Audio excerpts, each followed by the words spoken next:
They call him the King of Gods. But before the throne, before the worship, before Olympus itself, there was blood. Thunder was not his gift. It was his weapon. Zeus did not rise to rule the heavens. He conquered them. And every bolt of lightning you see in the sky is not a symbol of justice. It's a reminder of fear. In the age before men, when gods were still flesh and fury, Zeus tore his destiny from the jaws of his father and forged an empire of obedience. He ruled not through love, but through terror. This is not the legend told in temples.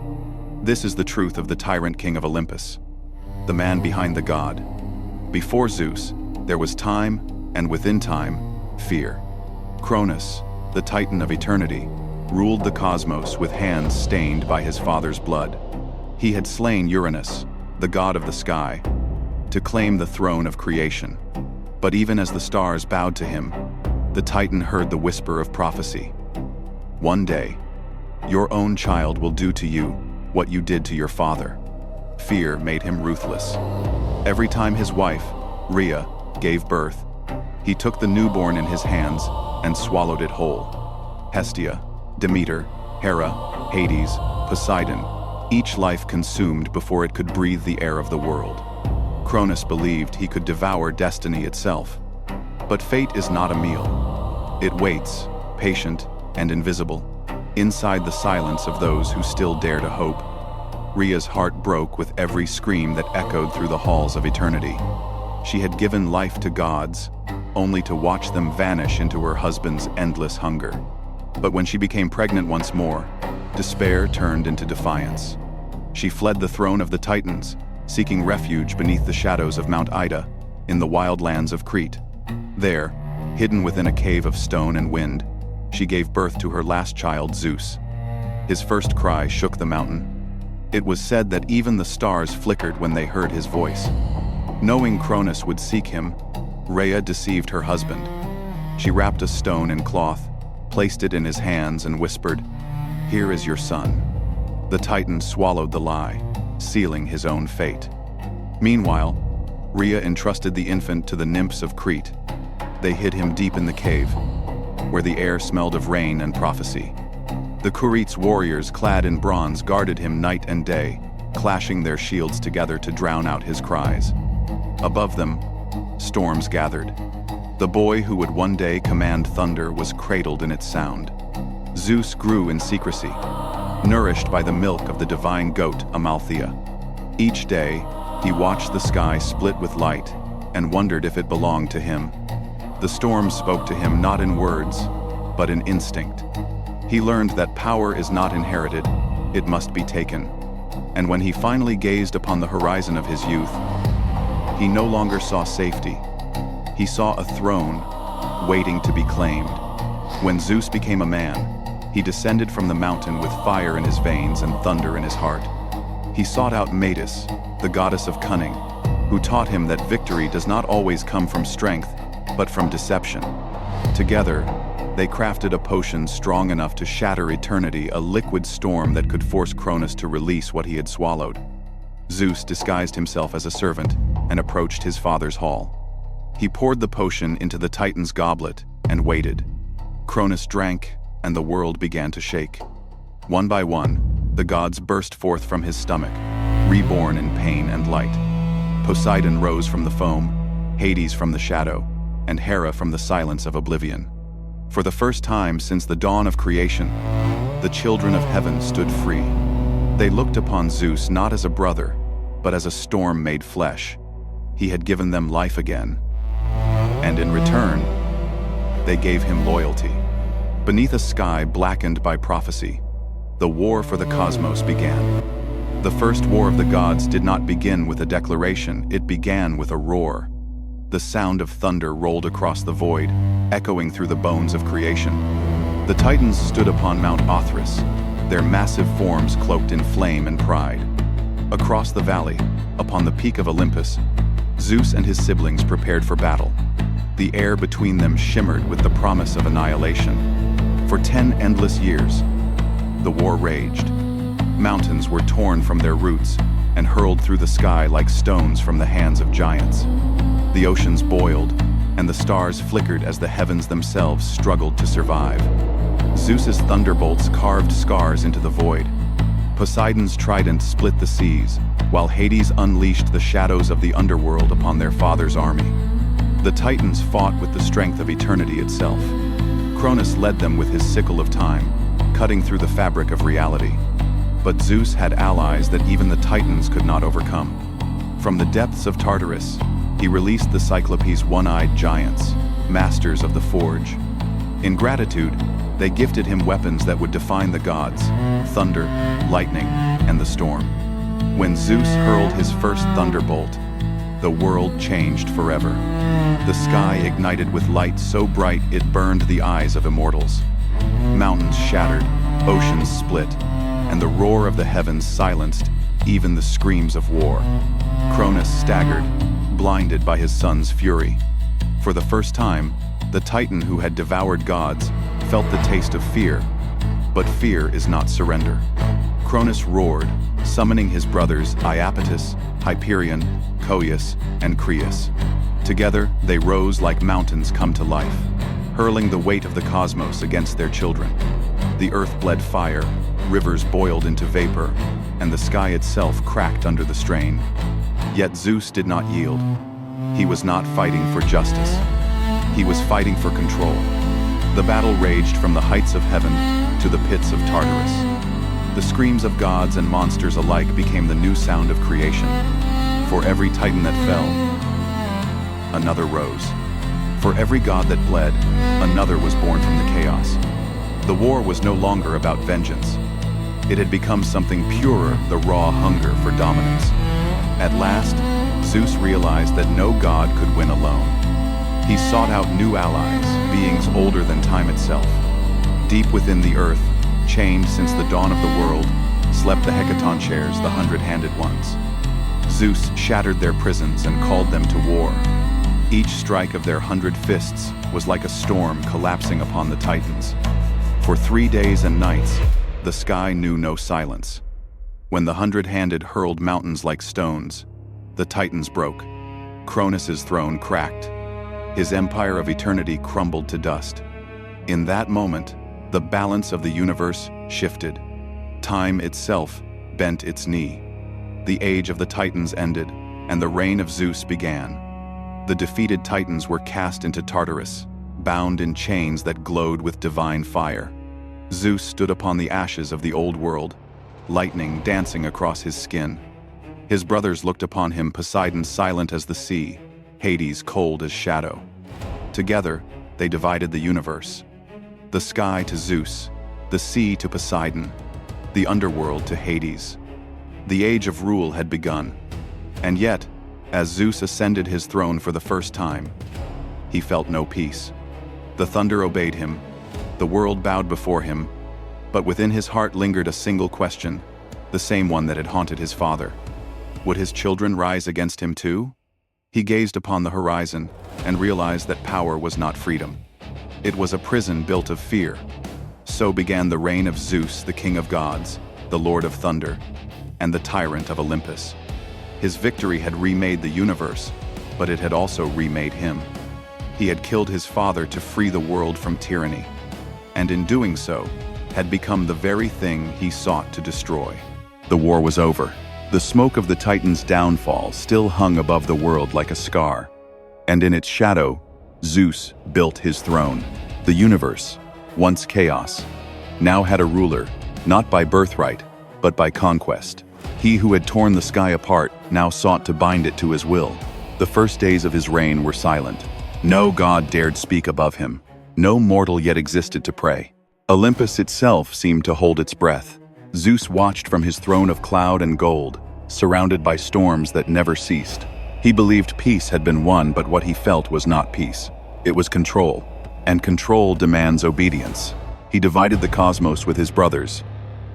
Yet, even that act of trust carried a shadow. Poseidon ruled the seas, but the oceans whispered to Zeus's storms. Hades ruled the underworld, but death, too, feared the thunder. And so, even as he shared power, Zeus remained above all, the unseen weight pressing upon every god's heart. Then came the building of Olympus, a palace of marble and storm, raised above the clouds.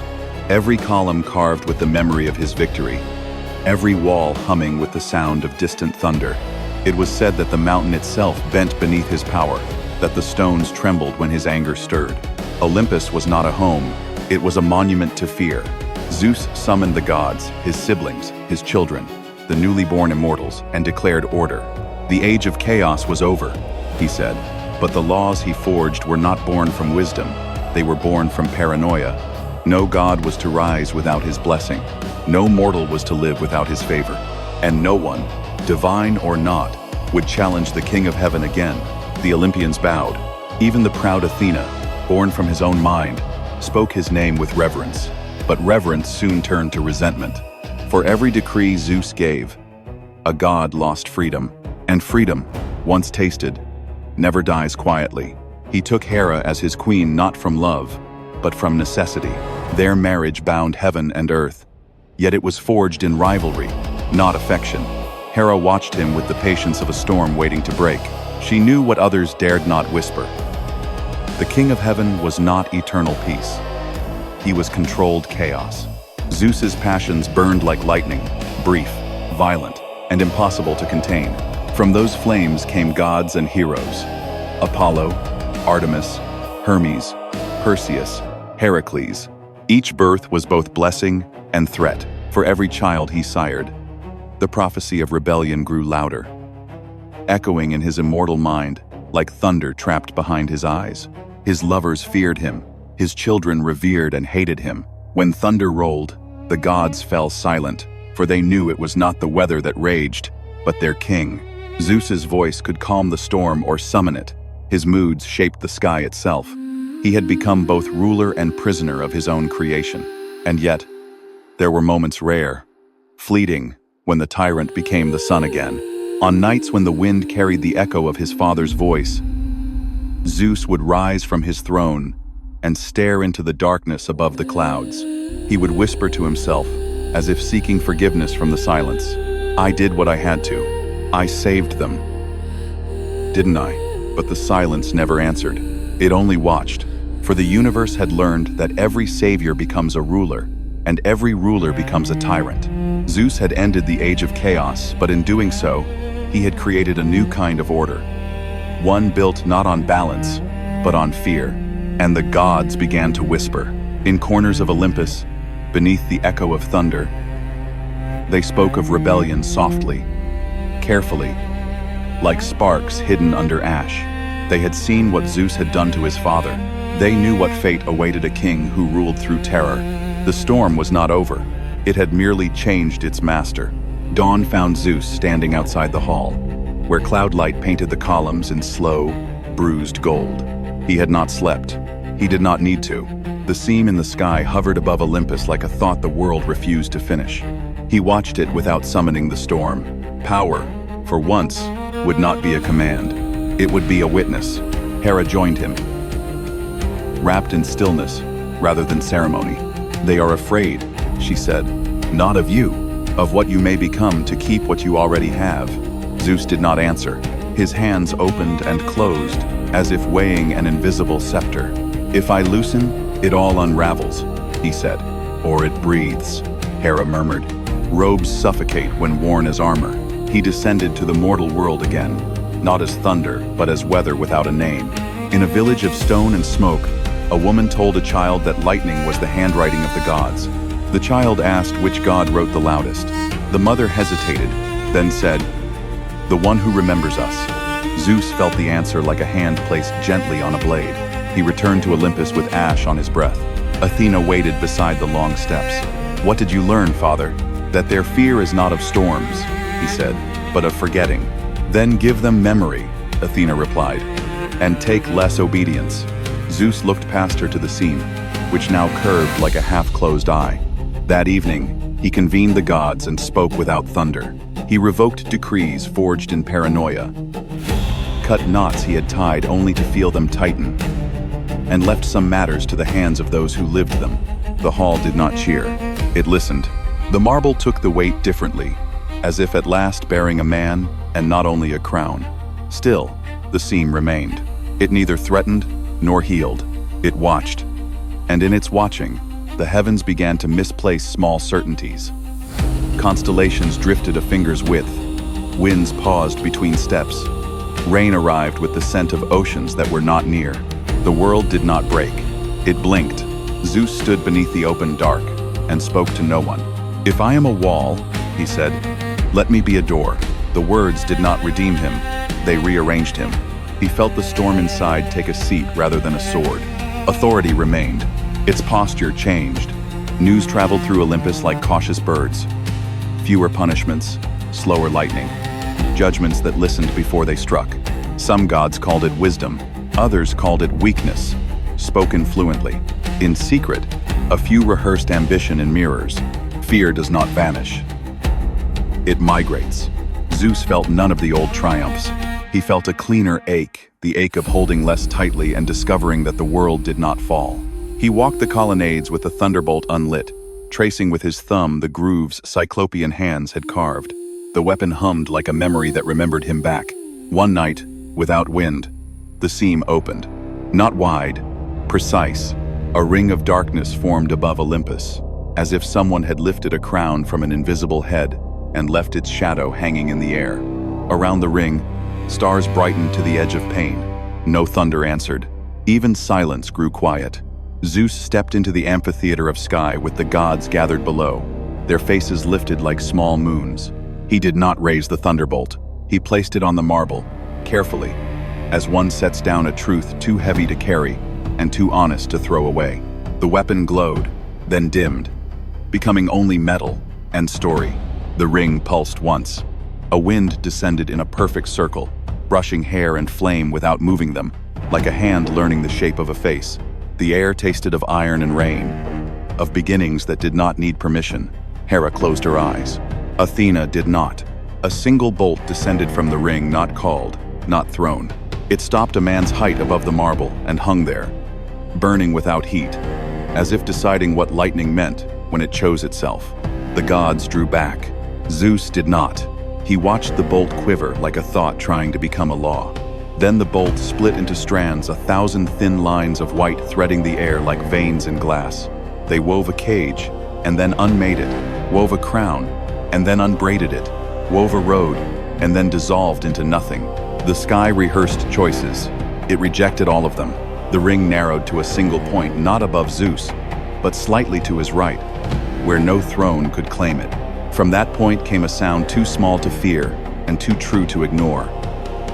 A drop of rain falling onto marble. Another followed, then another, not a storm, a permission. Zeus lifted the thunderbolt from the floor. It felt lighter in his hands, not because it had lost weight, but because he had lost the need to use it to prove he could. He did not speak to the gods. He spoke to the sky. "I will not chase you," he said. "Walk where you must. I will learn the weather of rule."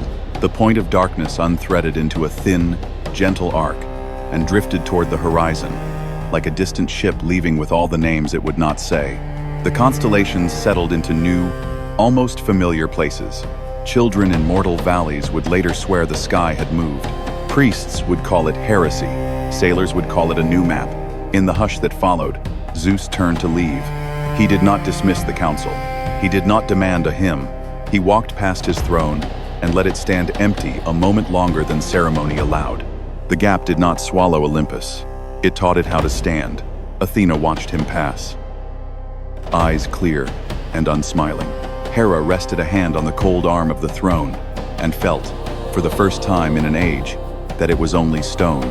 The gods began to breathe, as if returning from a depth. Above them, the sky held its distance, without cruelty. Zeus paused at the threshold where marble becomes cloud. He did not look back. The storm within him no longer demanded to be heard, it listened.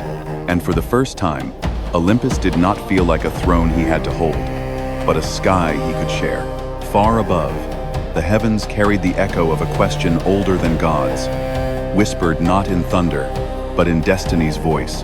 When power that once protected begins to rule through fear, where does the true tyranny take root? In the hand that holds the lightning, or in those who ask it to strike for them? And if the sky had chosen you instead of him, Would your storm have been gentler,